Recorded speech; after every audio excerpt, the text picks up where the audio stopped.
Russia soars as energy prices rise. Russia has posted its greatest current account surplus in nearly 3 decades, thanks to a jump in earnings from oil and gas exports. The increase in oil and gas exports coincided with a drop in imports because of sweeping sanctions over its Ukraine invasion. The current account keeps track of a country's goods and service imports and exports, as well as payments to foreign investors and transfers like foreign aid. When the value of exports exceeds the value of imports, a country has a current account surplus.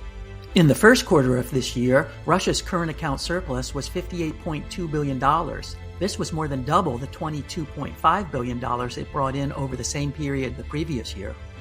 Russia's role as an energy producer accounts for the surplus. Despite sanctions and boycotts, Russia's energy exports will bring in approximately $321 million in 2022, up 36% from 2021.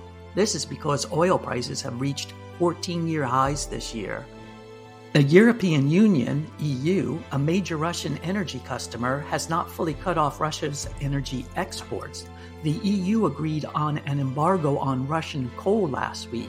The EU is also considering an oil embargo, although natural gas has not been mentioned. Since Russia invaded Ukraine, the EU has already paid $38 billion for Russian energy. This has contributed to a modest increase in Russia's foreign exchange reserves.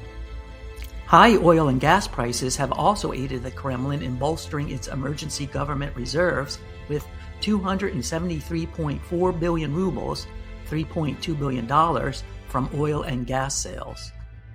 Russia's bank accounts look to be holding intact despite broad Western sanctions. To fight new sanctions, Russia, as above, says it will add $3.2 billion in oil and gas earnings to its emergency reserves. Nevertheless, Russia's GDP is set to collapse by 11.2% in 2022, and the country's oil and gas revenues in March were 38% lower than the finance ministry had predicted. Please like and subscribe if you enjoyed this video. It helps others find our content. And please visit Econobits.com for a list of resources and references.